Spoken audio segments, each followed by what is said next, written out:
Good evening, everyone, and welcome to tonight's episode of the Faithful Dogs podcast presented by Network 216. This is the last episode of 2023. I am Tyler Johnson, joined by Zach DeFranco, Jack Robinson. Gentlemen, Merry Christmas. How are you guys doing this evening? Doing good, man. Browns are 9-5. That's insane. That's crazy. Yeah, man, I'm in a festive mood this week. Actually, the past couple of weeks. Yeah? Yeah. Love to hear it. Explain. Yeah, you really didn't explain much there. Well, look, you dude, you don't come off like a Christmas junkie kind of guy. I'm not a Christmas junkie. It's more so just like, my Christmas hasn't been ruined.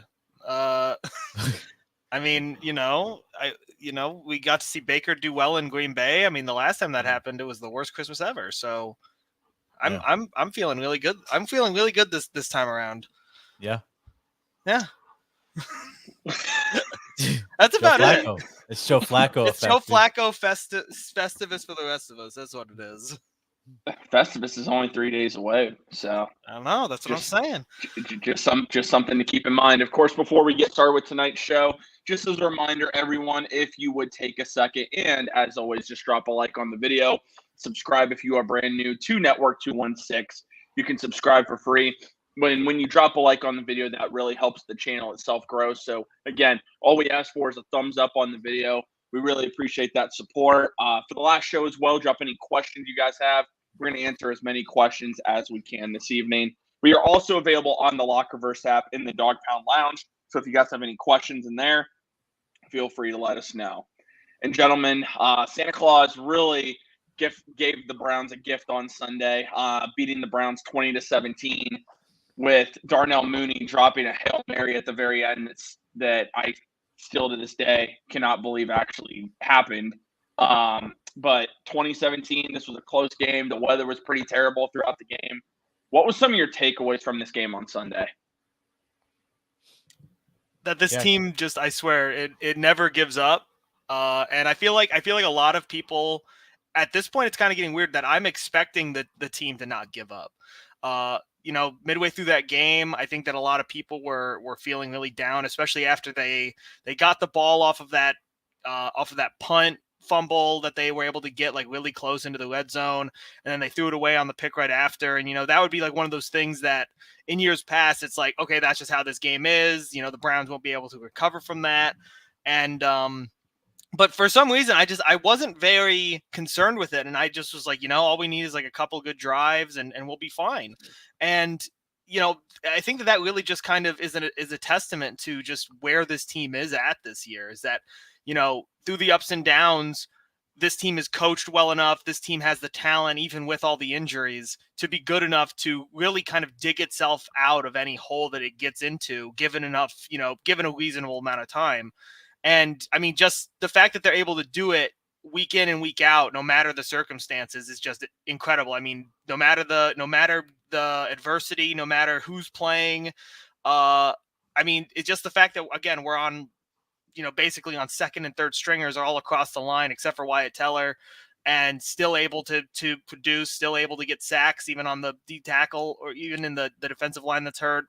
You get rookies coming in on the defense and making plays. I mean, I just don't know what else to say other than that this team just has so much guts and so much grit, and that you can never fully rule them out of any game as long as it's close. Yeah, and I don't know. I feel like we've said it before on this show specifically that it's a new culture in Cleveland, yada yada yada. We can honestly say this is a new culture in Cleveland, dude. This Browns team, like you said, Jack, there's no such thing as like giving up, dude. There isn't. This team, I thought, me and Tyler were talking on Twitter alone during that game. I think me and Tyler thought it was over by halftime, dude. I mean, it was kind of ugly, bro. It was ugly offensively. Joe Flacco was kind of looking like, the 38-year-old vet that we thought we were going to see, for a week or two at the Browns. But the fact that this dude just comes out in the second half and just proves why he's, that vet that you need in the locker room with this team. There was no quit. There's no quit on this team at all, man. And it's a really bright spot to see when the offense is slacking, the defense picks them up, and then the offense can catch back up now, and they can go out there and finish games to win games. And honestly, man, I don't think I could honestly say this season to me might be more fun than 2020. It's been entertaining. The fact that we're 9-5 right now, when if you told people before the season started what was going to transpire injury wise and everything, and you said, "Hey, but you guys are still going to be 9-5 with the top wild card spot," I don't I think. wouldn't have believed you in the first place. Yeah, no, people probably would have slapped me in the face, dude. You know, they would have said I'm crazy. So this team, like Kevin Stefanski's coaching his ass off. Players are saying it. Players are. I've never seen players buy in this much to a coach in Cleveland. The videos you're seeing of Stefanski, especially after that Darnell Mooney drop, him and like Schwartz running into each other on the sidelines, dude. Like the locker room after every win, it's just this whole team just feels different, man. You wish the circumstances were different. You wish Chubb was out there. You wish Watson was out there. But honestly, man, imagine if they were. Like, where would the Browns be right now? Would it be Browns and Ravens like neck and neck for the AFC North right now? And they still are technically. I think they'd be still leading. are. We could be getting crazy in a few weeks, guys. The Ravens schedule these next 3 weeks is not hard. easy. It's not easy for them. Don't get me wrong. I think they might be the best team in the AFC, but their schedule the next 3 weeks is hard. And the Browns next 3 weeks, I mean, anything can happen. It's the NFL. But we could be getting crazy these next 3 weeks. We really could. I have said it, and still wrong, which I love to be wrong, especially in this case. At some point, how many injuries can you overcome? And maybe I just got to say that every single start person in the lineup has to be hurt. It's like I'm at a loss for words with this team. It's the definition of not only resilient, but just I've never seen a team that it doesn't matter who comes into the lineup, they perform. Ronnie Hickman, undrafted free agent, who, by the way, was very subpar at Ohio State. And Gem, Andrew Berry's found that you could make the argument could be the Browns' third safety next year and start. D'Anthony Bell, undrafted free agent, another gem Andrew Berry's found. Jerron Christian signed off the street. Joe Flacco signed from his couch. I mean, the list just goes on. Andrew Berry is continuing to add people. They're just stepping in. Duron Harmon. Now, again, Duron Harmon didn't play great, but the point remains he's signing guys, and they're able to contribute right away. I've never seen anything like this with any Browns team ever. But it's like you wonder, because I still do, how many injuries can a team withstand? And with this team, it seems like it doesn't matter who goes down. They just find a way every single week. And I used to think for a while that, the Browns are cursed because clearly everyone's hurt. But at the same time, maybe they're not. Maybe it just doesn't matter this year. Maybe just every single thing that can go wrong goes wrong and they win it all. Which 30 for 30. But I'm just at a loss for words. Like, truly, I mean, it's incredible what we're seeing every Sunday. And I'm guilty of it. I thought the game was over, okay? I'm going to be honest. I thought the game was over when we were in the third quarter. We couldn't do anything. I did too. Flacco looked bad. Like, the team continues to prove me wrong. So shout out to everyone on the Browns, every player, coach.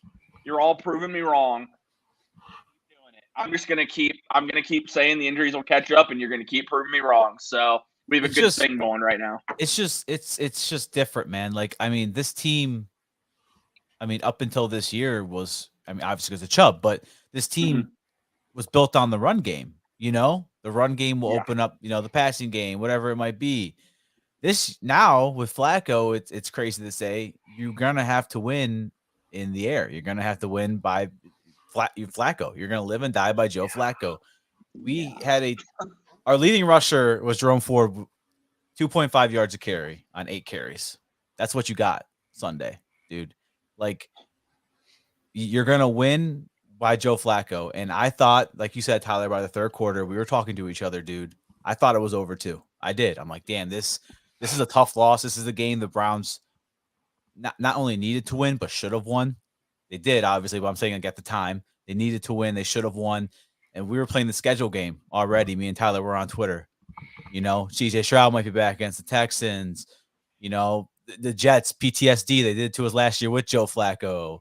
And then you finish out the year against Jake Browning and the Bengals, who look kind of, they're clicking still. So now you look at this team at the new cardiac kids, and you can never say die with these guys, dude. These guys, until the end of the game, it's not over. It's not over literally until the clock hits 0. Can I ask you? So this brings up a good question that we can talk about. Joe Flacco. Okay. Don't get me wrong. He has looked phenomenal. On Sunday, I'll be honest. I was like, dude, is he out? Like, is this it? Is he out of magic here? I mean, what are your guys' overall thoughts on Joe Flacco? Because don't get me wrong, I've liked what he's done, but what he's showing us, if we look at the bigger picture here, what Joe Flacco is showing us since he's become a Brown is what he's done throughout his entire NFL career. He will have times where he can't miss, can hit every deep ball, can hit everything, throw multiple touchdowns, but then he will also have games where he will throw 2 or 3 interceptions. So what are your overall thoughts on Flacco so far? I think that he's played well. I think the issue is that he still is trying to figure out kind of how he's supposed to fit into the offense with some of these players. Like especially with like Cedric Tillman. Like one of those, I think it's been like 2 bad picks the past 2 weeks. Like where he's throwing it straight to the defender where it is on a Cedric Tillman route. And now obviously, it's a miscommunication, or it's, it's a choice route and Cedric's like thinking he can go. And then Joe is like getting Flacco pressured. The cut back in the middle. And he's getting pressured. And like, even with a pass to Amari towards the end of the game, when it hit like the face mask of one of the corners, because like Amari like cut like a second later than he was supposed to, or something like that. Like there's just like little miscommunication issues. And then also just sometimes when he is moving around in the pocket and then he feels like, oh crap, I have to throw it away. He's throwing off his back foot, like that interception to David Njoku where he was wide open in the end zone. He underthrew it. It was a underthrow. And like, yeah, I mean, it's just a bad pass. It's just something that you can't be doing. And also just, again, it's another Cedric Tillman one where it's like he just was trying to get the ball to anybody, and it was to a guy who was getting just tackled already, and the ball just came out and right to the defender. So I mean, it's partially miscommunication. It's partially just bad timing, like bad play, wrong place, wrong time to get the ball to. And I mean, I think some of it you could put on, hey, your backup, your center's out for a play, or like you're just on your second center anyways, your right tackle's out, your left tackle's out, your left guard goes out midway through the game. Like there's just so many things that could also be a part of him, making these mistakes. But the main thing is that kind of what like Tyler said, is that like, yeah, those are things that are just going to happen because obviously, that's kind of the player that he is. And, sometimes he'll make a play and, that's just something that you can kind of predict just because of the way that you look at his career. But at the same time, he's also shown us that, hey, when it comes down to it and he needs to make the throws to get you into field goal range or to get a touchdown to win the game, he can make them. So you kind of have to take the highs with the lows. You're going to expect him to make a couple of bad passes that might get picked off, and sometimes you have to live with that if he's going to then give you the plays that put you in a position to win. Mm-hmm.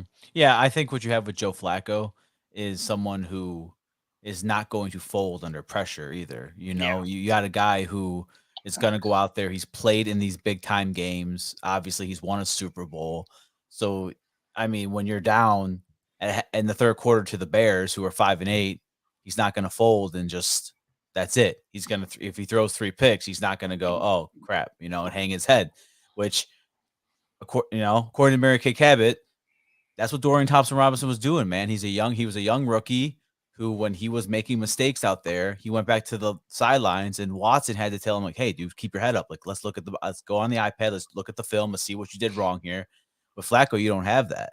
With Flacco, you have a veteran who's been in these situations now, who can go into the locker room off the rip, tell Kevin, hey, this is what I like on offense. This is what I want to run. Let's incorporate this more into the offense.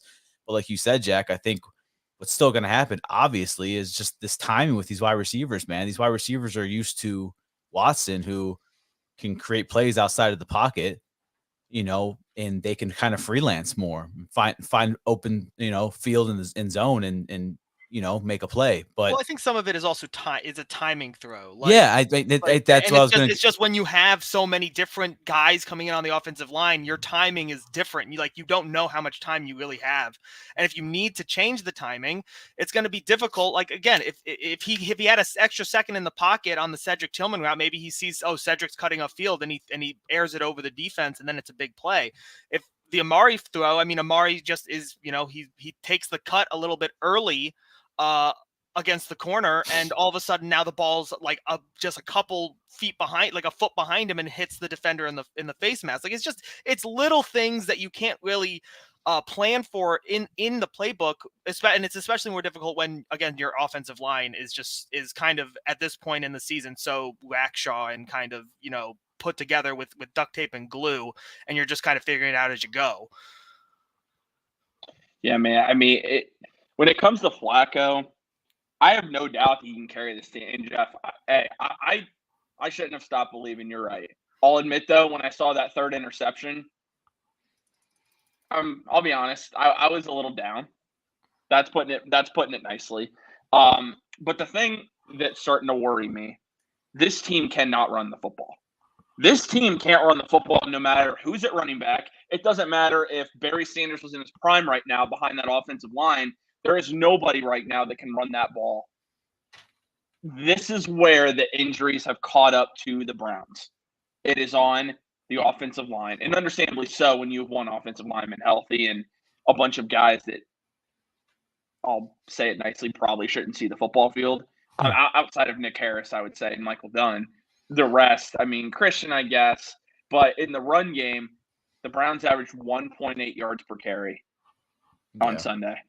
And here's what I have to ask you guys. Do you think that the Browns can get to where they want to go without being able to somewhat run the football? Because I feel like, especially when you get to wild card weekend, and I know I'm looking ahead a little bit, but let the Browns get to wild card weekend, you go on the road, you're going to have to be able to run. You guys think the Browns can run the ball effectively enough to get to their ultimate goal deep into the playoffs? Because they're going to have to do it at some point.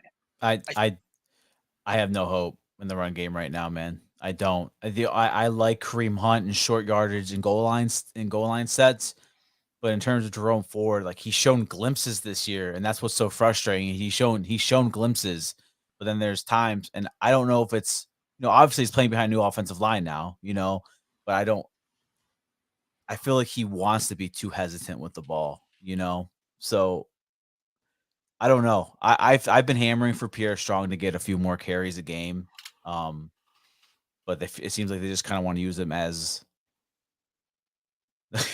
Thanks, Ross. It seems like they just want to use Pierre Strong in the passing game, which I want to see that more too. I just think right now Pierre Strong might be our best option at running back, man, in the passing game and in the run game, not as a blocking running back, but just use him to be a playmaker. Yeah, I just don't know why they're limiting his carries. But no, Tyler, to answer your question right now, man, is I think you're going to go as far as Joe Flacco in the passing game can take you, man.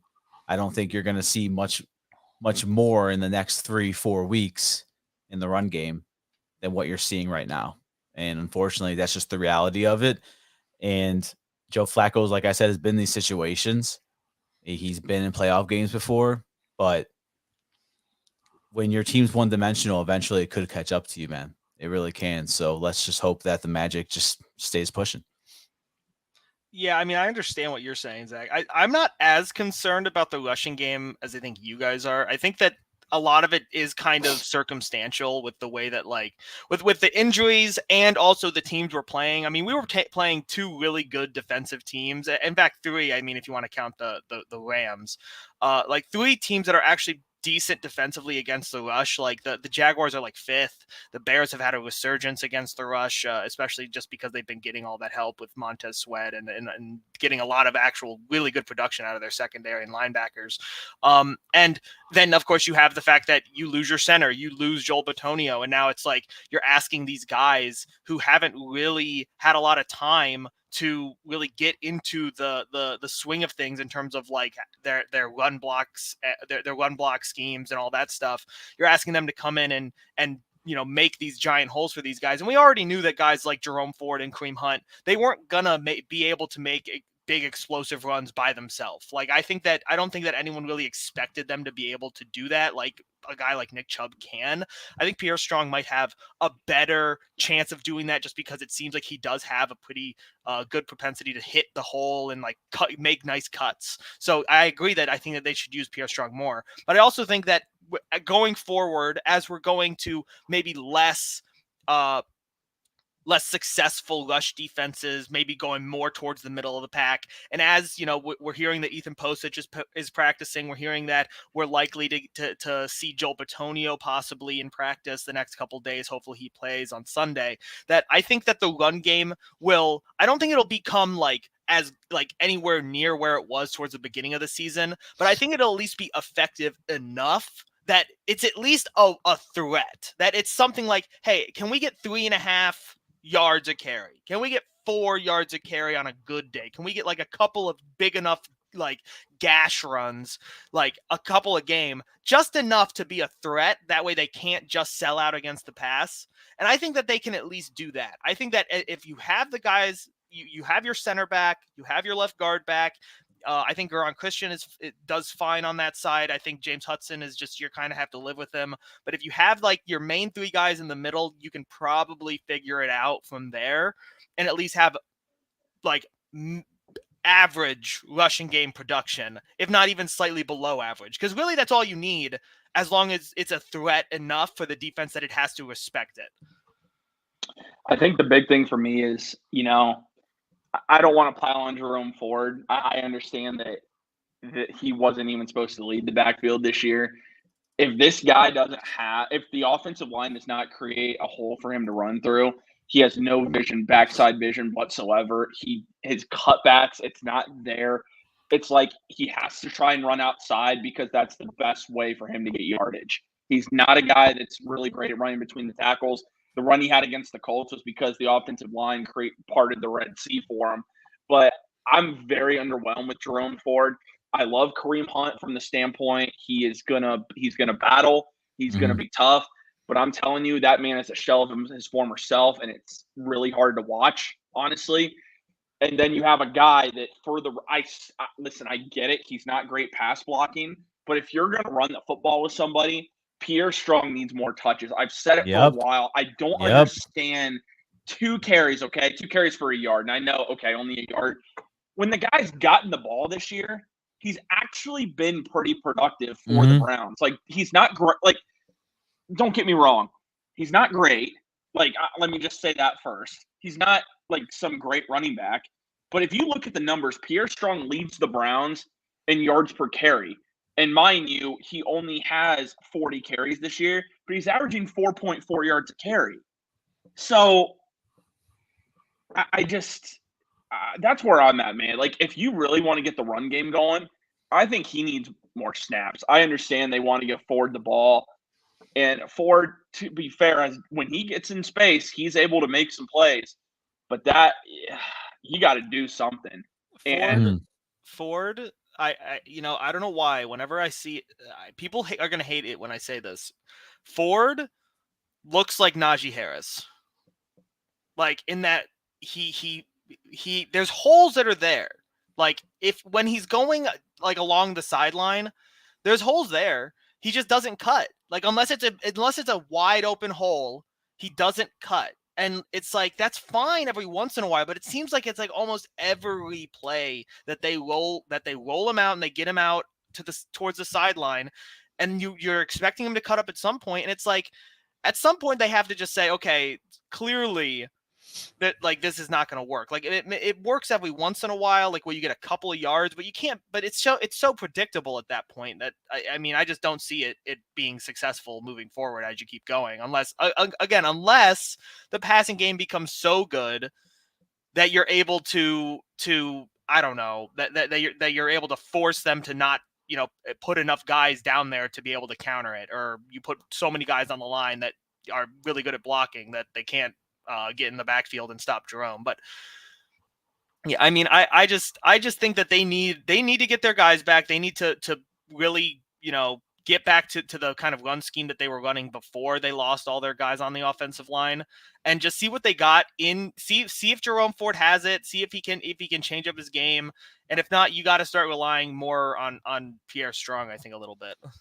Yeah, I just think the Browns really need to find a true running back too heading into next year, because I mean, with Chubb coming back from this injury, guys, I mean, you're not going to want to make him that workhorse that he's been, and you can't. At least not when he comes back. You can't. You just can't, man. And I mean, this year he was going to be, you could tell he was going to be just the lead back and probably the only back. Maybe Ford would have got a few carries here and there. You can't do that next year. So you have to go out there, whether it be draft, whether it be free agency, and find someone that can really split carries, kind of like what you saw when we first got Hunt and Chubb together in Cleveland. I think that there's going to be a lot of free agent running backs on the market for us to look at. I mean, just look at what the market was during this offseason. And I mean, I think the Browns, knowing kind of how their running back situation is now and going into next year with Nick, I think they're going to be more aggressive. Going out and getting that RB2. I think the big thing is, like, there are going to be veterans available that you can sign for cheap. And I think you need – and listen, bringing Kareem Hunt back is not the move. It's just – it's not – okay, I love Kareem. I do. If you need that guy that can take the pressure off Nick Chubb, it's not Kareem Hunt anymore. It's not. No, he's a great story. He's a great. It is. It is a great story. He's a great change of pace player. He's a great goal line back. But I mean, I don't think that he was he's a long term answer past just of course just the fact that we really needed him this year. Like, and good on Kareem. I mean, he came in and looked really good. He looked better than he did last year in terms of just like his production, and he's been getting a lot of end zone work or goal line work. So I mean, good for him. It's just like, he still just doesn't have the step. I think especially with Watson next year, you're gonna have to find a running back if they still plan on utilizing RPOs and stuff. You're gonna have to find a running back that can kind of fit that scheme now too. I mean, I'm not gonna go as far to say what Luxury Cardboard said as saying like Chubb will be our running back 2 next year, but I think Chubb's gonna have to slowly progress back into himself. Well, we don't even know when he's going to play. We don't know. Well, that's what I'm saying. In there during the beginning. That's what I'm saying. But I'm not even trying. I'm not even trying to say that what Luxury said is wrong either, though, because this injury is rough. This isn't the first time Chubb's destroyed his knee. Obviously, as a fan of football in general, no matter what team you root for, you want to see Chubb come back, possibly win Comeback Player of the Year. He's just that kind of guy, man. But yeah. Just the reality is, dude, he's a running back and he just had another brutal injury to his knee, and he might not be back the Chubb that we saw in the past. Listen, Jeff, I suggested it too, believe me, and people were all over me for it. I agree. For as cheap as Zeke was, it made so much sense. Now, Zeke's not lighting it up by any means, but he looks like he has more in the tank than Kareem. He does. I don't know what happened with Leonard Fournette. The dude signed with the Bills and hasn't even been active. Did he actually sign with the Bills, or did he just say he was signing with the Bills and then he never actually signed with the Bills? He did. He was in uniform and in practice gear and everything. Oh, I remember that. Yeah. Wow. They're saving him for the playoffs. Playoff Lenny. Playoff Lenny. Yeah, I don't know what's happening there. That's James Cook's backfield, bro. No, it's James Cook's back. Just like for all the Ohio State fans out there, we don't know what's happening with our number 1 recruit, but that's a whole other I thought he put on the hat today. He put on the hat today, dude. He hasn't sent in the letter. Oh, he's trying to get the NIL money. Well, supposedly the family wants him to stay in Miami. and he wants Ohio State. So fun stuff. Anyway. That's Do a what whole you other- want to do, man.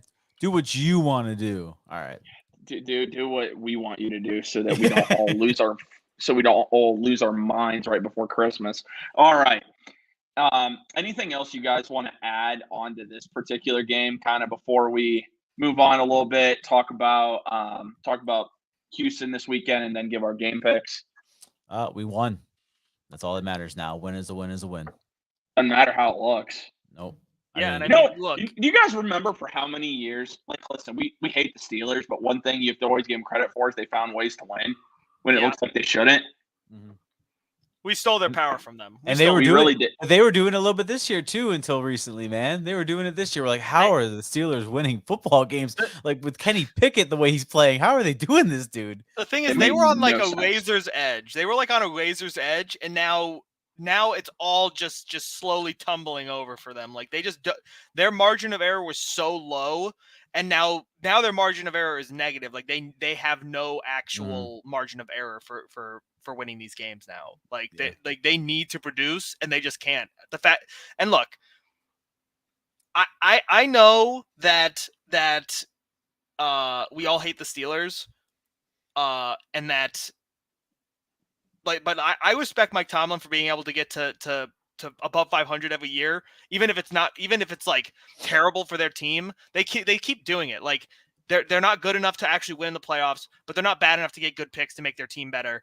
I would actually be shocked if the Steelers fire Mike Tomlin, but I feel like they're almost going for that by starting Mason Rudolph, because I feel like it's almost like they're tanking the rest of the season. I don't know what they're doing. That's what bad teams do. Bad teams take out their starting quarterback and put in a new quarterback for a spark. That's what the Browns used to do. Like way back in the day, that's what the Browns did. They would just take guys out and put new guys in. That's what bad teams do. So you know that team is in a really dire spot.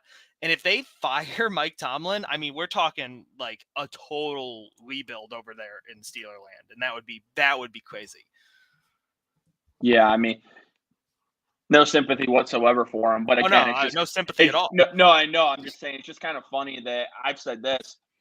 You know, Pittsburgh does that I wish we could do, and I like that, and we're doing it now. It just doesn't matter how. Just win the game. They just win the game. That's what's happening here. So before we do move on, here's a really good question. There are a lot of sports books out there now. I know Vegas doesn't know everything, but it seems like they know everything, somewhat. How is Kevin Stefanski not the favorite for Coach of the Year? Is there something I'm missing? What is it that I'm missing to where he would not be the favorite at this point? You've won multiple games now with 4 different quarterbacks. You have dealt with, and your entire offensive line has been injured.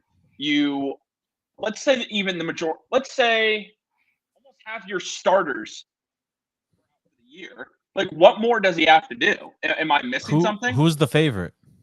Huh? Probably D'Amico. I think it's D'Amico Ryans.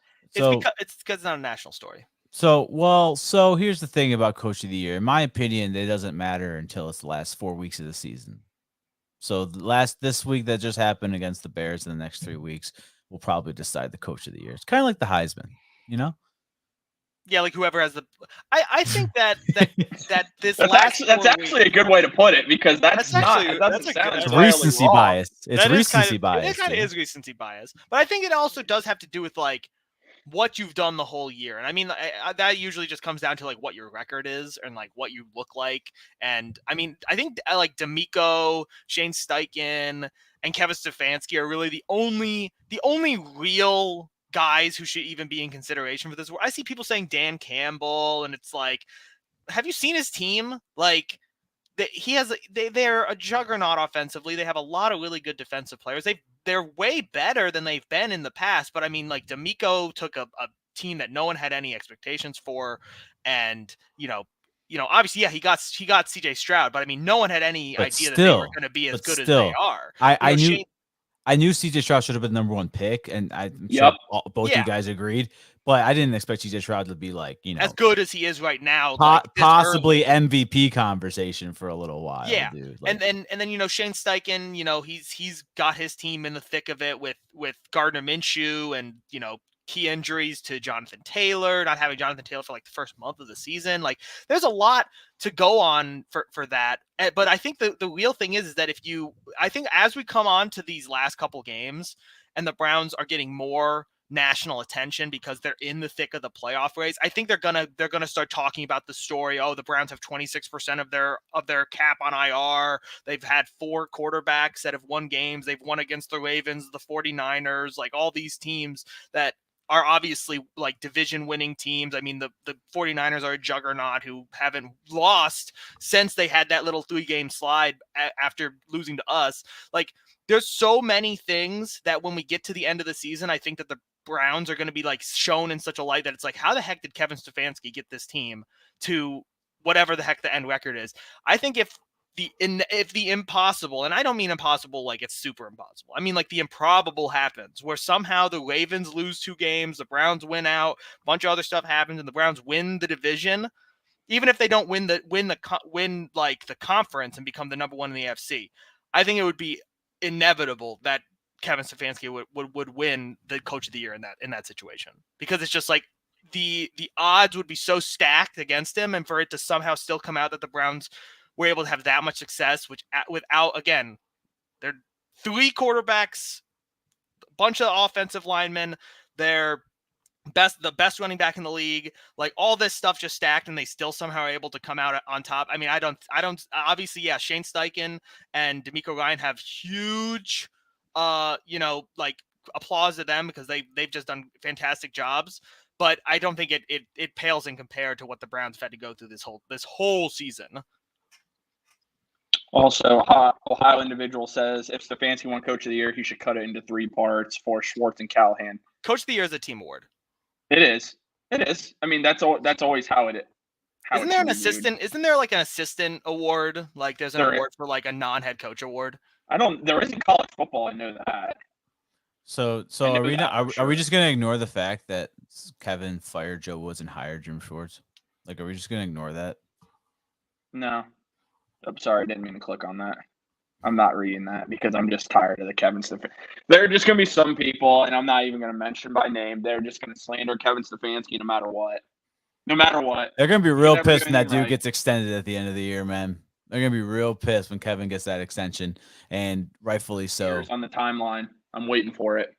Dude. I'm going to laugh.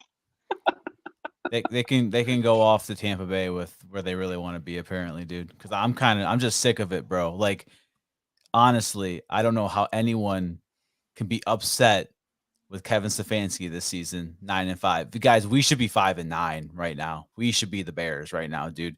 We're finding ways to win games. I'm just saying, dude. It's pathetic, dude, this fan base, bro. They don't want to be good. They like the rebuilding. They like the 0-16 parades. I swear to God, they love sucking. This fan base loves to suck. This fan base wants to suck.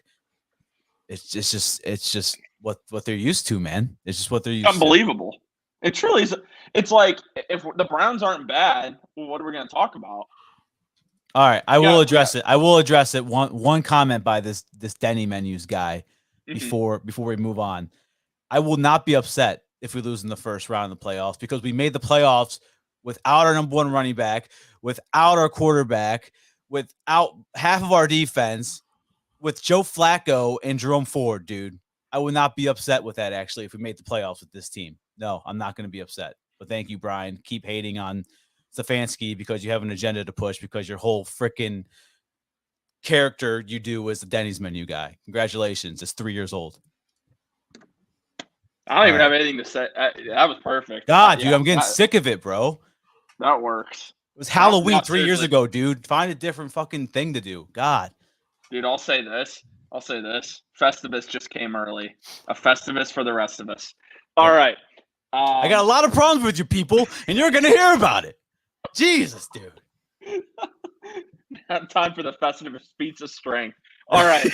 I'm going to have to watch that now. But anyway, the Browns are traveling to Houston this weekend. CJ Stroud is not going to play. He has been ruled out due to concussion. First off, it's a bummer. I want Houston at full strength. I want to see CJ Stroud. Either way, Case Keenum's going to be the starting quarterback for the Texans. The Browns know him. they're familiar with him. Kevin Stefanski knows him, of course, very well from his time here. First off, what are your expectations for this game on Sunday? I still think it's going to be a tough game. Houston plays as hard as anybody. They have a ton of injuries. And keep in mind, Browns have 2 wins all year on the road. 2. So that's my biggest worry is this team on the road. But anyways, what are your guys' expectations for this game on Sunday? Yeah, I mean, you can't look over Case Keenum and the Texans. I mean, look, like I think that we of all teams should know that just because there's a backup quarterback in doesn't mean that like there's any sort of guarantee that you're gonna beat them. Like Case Keenum is a veteran. He's not like the worst quarterback in the world. And I mean, hey, they were able to overcome adversity and beat the Titans, who I picked to beat them last week. Like I thought that the Titans were gonna play really well, like that their defense came off of a big week against the Dolphins, that they're going to come into this team that's hobbled. And the main thing is it's like, yeah, you can't overlook them. Nico Collins is really good. Noah Brown's been really good for them. Devin Singletary's kind of had like a little renaissance for his play style and his career. So I mean, you can't look over these guys at all.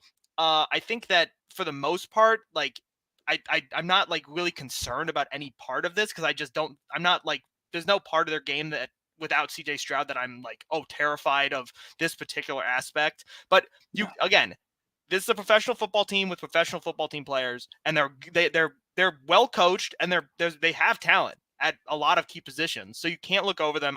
But I still think that the Browns are at least should probably win this game for like, barring some kind of crazy development. No, I mean, if CJ Stroud was playing, it'd be a whole different story. It would be a different story. It'd be a whole different story. I just think, I think Case Keenum already made an agreement with Miles to let him get 2 sacks in the first drive or something like that, right? Did you guys hear that? I did hear that. Dude, that was hilarious, bro. Dude, that is pretty fun. But I think it all boils down to I think Ward, back. Newsome looks amazing out there with Ward on the field, dude. Like he's that DB room is just so hype, man. Martin Emerson, him, Ward, best trio in the NFL in terms of cornerbacks. So I think we can hold it down. Because I don't even know if Nico playing this week. Does anyone know? He's limited, but I think that they're expecting him to play. So I would assume this defense can hold Case Keenum to who he is. I think it all comes down to if you can stop their run game, man. Like you said, Jack, Devin Singletary has kind of had a little renaissance right now. So keep him. The Browns have been good at we held Justin Fields to 30 rushing yards, dude. Like I didn't expect that either. So it comes down to stopping the run game. Yeah, I mean, dude, I agree with pretty much everything you said. I think the big thing for me, what defense are we going to get on Sunday? And I mean that. Like this defense, when they go on the road, it's like you're watching Space Jam and the Monstars stole their talent. It's completely night and day from what we see at home. And I don't know what it is. Truly, I don't know what it is. This defense needs to show up on the road. If they even just show up and perform solid level, the Browns will win on Sunday. If they perform at a level that we have seen in Indy, in Seattle to start off games, the Browns will lose this game. That's just how I feel personally. The defense is going to have to show up. Also, to answer this question real quick, no. I mean, if he is, it's not serious, or else Stefanski would have mentioned it. I wouldn't worry about it. It's one of those things where they're limited or they didn't participate because of like rest, and it's like they did a walkthrough. We didn't even practice. It wasn't a practice day, so like it's not gonna be a big deal. If they would have talked about it if it was a big deal. And I actually love this comment by Jeff, because wasn't the beginning of the year? I think it was before Schwartz was hired, where Newsome said he didn't want to play in the slot. Yeah. And Schwartz comes in and shows him, hey, Yeah, this is so why we hey, need you to play in the slot. this is where you're gonna make your money, bro. So yeah, bro. I mean, I get it. I think, because slot corners aren't paid as high as, top corner, outside corners. So I get it. But dude, if Newsome wants to get the bag, he needs to stay in the slot in this defense. So it's gonna be curious to see what they do with Newsome. I mean, because the thing comes down to, do you think you can upgrade somewhere else? And you have a position where you're going to have to decide on his fifth-year option. You're going to have to decide between him and Martin Emerson Jr. So what they do there, I'm really curious to see what they do with Newsome moving forward. But he has been great this year. Browns Live says, I think we'll be okay this weekend. Yeah, Nico, I think we'll be all right. I'm a little nervous, but I think we'll be all right. All right, guys. Now this game on Sunday. Let's give our prediction on this game and then the rest for the week. What do you guys think happens on Sunday? God. Yeah, I mean, I'm confident. I think that the team has shown us a lot of grit. I think that they had pretty bad matchups against the Seahawks and the Rams the last time we went on the road. And especially with it being, the first week that Joe was there, the offense really wasn't ready to really take off in terms of like kind of giving him the keys. I think that, you have Ward back.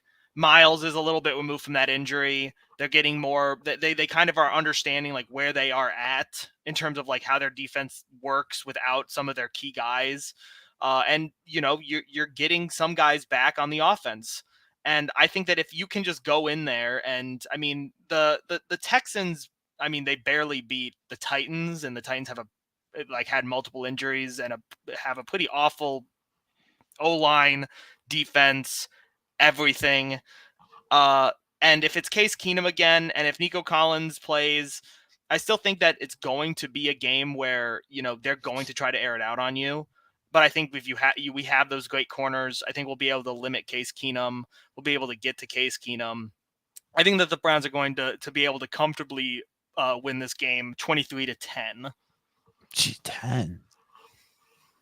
Yeah, all right. Yeah, we'll see. I get it because, you're saying if Case Keenum plays, I do believe Jim Schwartz can. I think he could, fluster CJ Stroud, if he was playing. I mean, I would say if CJ Stroud is playing, it's still going to be on limited practices. I'm assuming Case Keenum is playing. Case Keenum is playing. I think he will. I think that's what it's going to be trending towards. So I'm going to also assume that Case Keenum is playing. I just like the Browns defense more than the Case Keenum led Texans offense. So I got the Browns 24, Texans 21.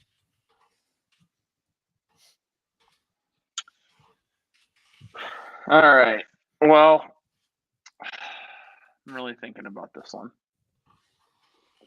The only reason I'm nervous is just the Browns on the road more than anything else. It has nothing to do with anything other than their road record this year has been absolutely just bad, regardless of who's been on the field.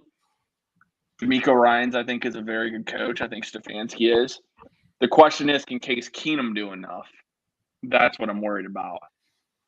I got the Browns in this game, but I think it's going to be pretty close. I think the Browns are going to win this game 31-27. It's going to be close throughout. The Texans might even lead this game at some point. I just think the Texans are a better team than people think, even without CJ Stroud. I mean, Stroud carries them, yeah. Case Keenum's a solid backup. Can he do enough against this defense? That's what we'll find out, because it's not the Joe Woods defense he used to practice against. It's a completely different defense. All right. Jack, what is your record? My record is 27-29. I went 3-1 last week. So nice. I actually had a pretty good week, but still really far behind.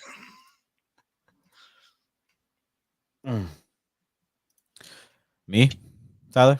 Yes, sir. Yes, sir. I didn't know if Jack was going to make his first pick then. Oh, no, I didn't know. No, Oh, no, I mean, it's fine. I went 1-3 last week, but I'm 37-19. So, Yeah. looking good this year, guys. Looking good. Bounce back. Coach of the year. Coach of the year. Coach of the year. Coach of the year. What are you doing, Tyler? I am currently. Let me pull it up to make sure it's because I don't have it memorized. I'm 33-22. I've gone 2-2. The last 4 weeks in a row, I've gone 2-2. So we'll see if that actually changes for once. It's unlikely, but we'll see. The first one I'm going to go with this week, I am going to take the Bears over the Cardinals. That should be such a fun game. Yeah, fun subjective. All these Christmas games, dude. Anything can happen, bro. Yeah, there are a lot of Christmas games. Christmas Eve, man. It's that time of the year. Holly jolly. Let's go.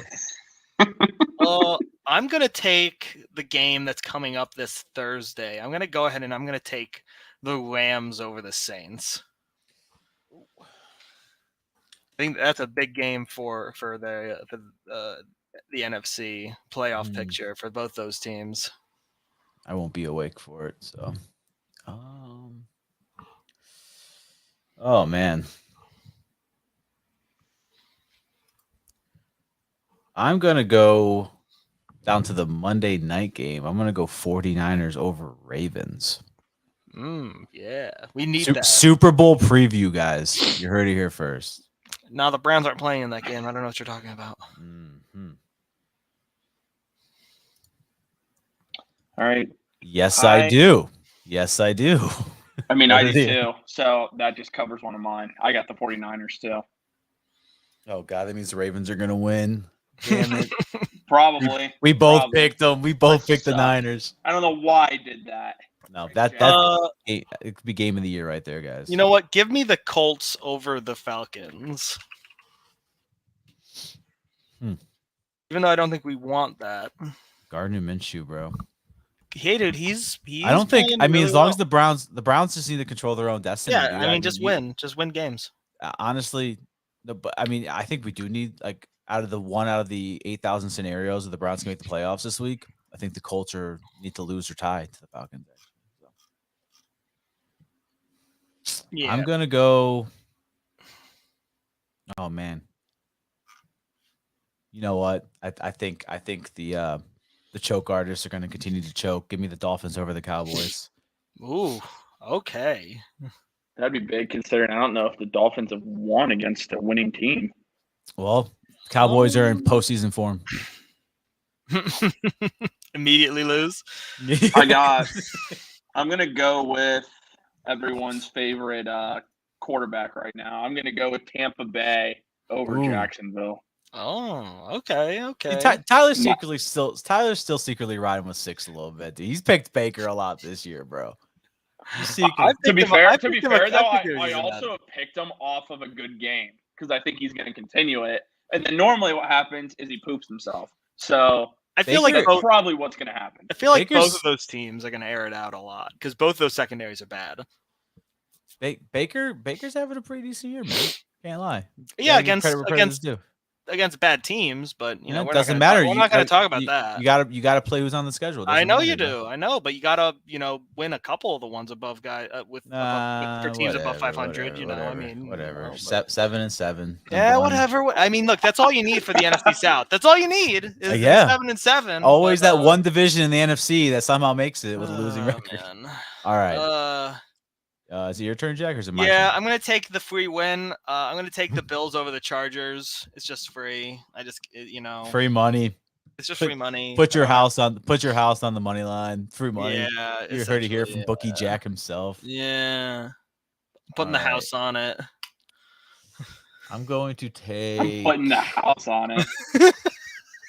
Yep, I am putting the mortgage on it, guys. I'm going to take the Broncos over the Patriots.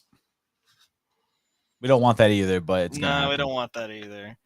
I mean, maybe could this be like the week that Broncos country finally realized that they need to get rid of Russ?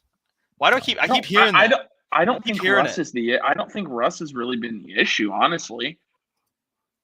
I mean, it's not that he's the issue. It's more like he doesn't do enough.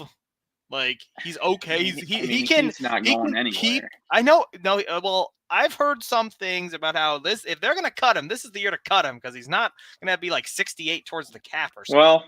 Well, we figured something out tonight. Jack is the Aaron Goldhammer of the Faithful Dogs podcast. Dude, I got sources.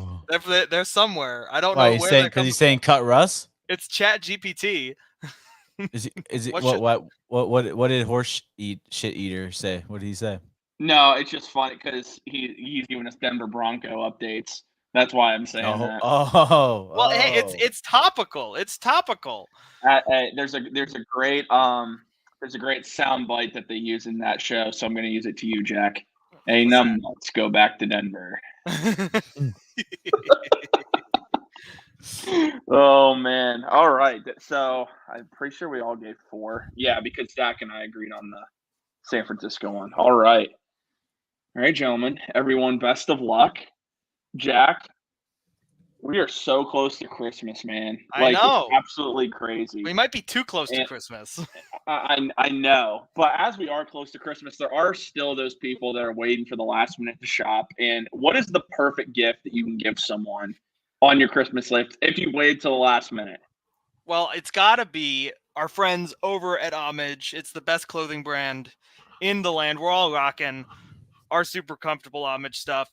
It's cold outside, and if you want to be able to rock the Browns, the Cavs, the Guardians, or just, anything to support your local teams, your local community, pop culture stuff, you got to go to Homage because they have awesome designs across their entire catalog of t-shirts, long sleeves, pullovers, hoodies. I know I did some shopping for Christmas for my family. No spoilers though on who it is because they might be watching.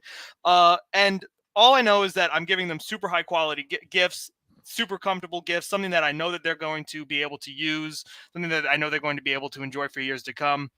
And again, if you have someone in your life that is a fan of a sports team, fan of a city, fan of really anything, because they have a million things on their website that isn't just sports related. But if you've seen the awesome David Njoku shirt and you want to rep David Njoku because he's having a career year, go to Homage, get that shirt. The Browns, they're partnered with Homage. They obviously see them as super high quality stuff that they want to be able to sell to you.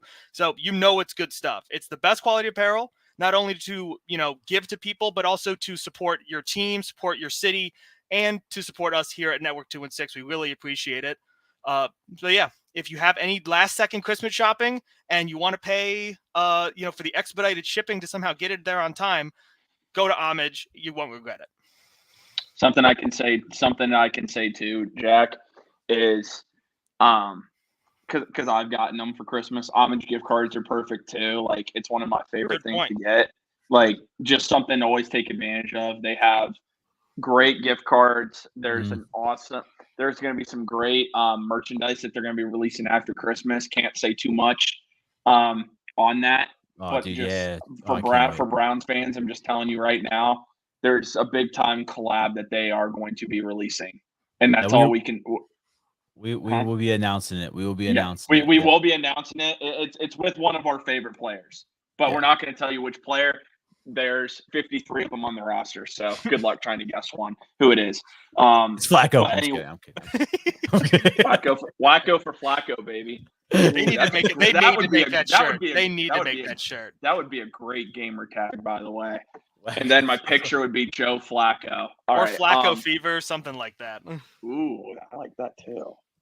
Maybe if they win the Super Bowl, I'd change my gamer tag. All right. Anyway, is there anything else you guys want to add? This is the last episode of 2023. Crazy. Before we sign off for the year. Be safe. Have a good Christmas or whatever holiday you celebrate. Especially if you're traveling, be safe. I might shave next year because everyone keeps talking about the stash. Don't get peer pressure, dude. Don't do it. I might do it now. Stash. Rock the stash. Oh, we're not recording next week. We wanted to say that. Correct. With the holiday and everything. I thought I implied it, but maybe it is kind of good that you pointed it out because, like, you actually said it because me just saying this is the last episode of the year, there are going to be people that are still thinking we're recording next week. About that. Dude, it's fine. It's fine because if we don't actually say it, people will still think we're recording next week. We'll post an announcement anyway. It's just we're going to be spending time with family. So, Jeff, Merry Christmas to you and your family as well. Go Browns, go Bucks. It's a fun time right now to be a Buckeye fan. Go Cavs too. Jeez. Go Guards. I would say go Guards, but we don't spend more than $4 million on a player, so don't really want to say go for them right now. But anyways, thank you for everyone that's tuned in here in 2023. Hopefully, we're going to make 2024 even better with the Browns Super Bowl. We appreciate you guys, every single one of you. As always, Jack says it all the time at the very end, but I'm going to reiterate it here. Drop a like. It's simple. It's free. Helps the channel grow. Subscribe if you're brand new to Network 216. We are going to be adding some great content to the network in 2024. Want to make sure that you guys are subscribed to the channel to make sure you don't miss the new show that we are going to be adding very shortly, and there will be an announcement directly from our page on that. So make sure you're tuned in for that. Talk to you guys all in the new year. And as always, go Browns, baby. Like, comment, sub. Myles Garrett's Defensive Player of the Year. It's not even close. Come on, let's stop playing these games where it's like, oh, is it TJ Watt? No, it's not TJ Watt. Come on, what are we, Willie?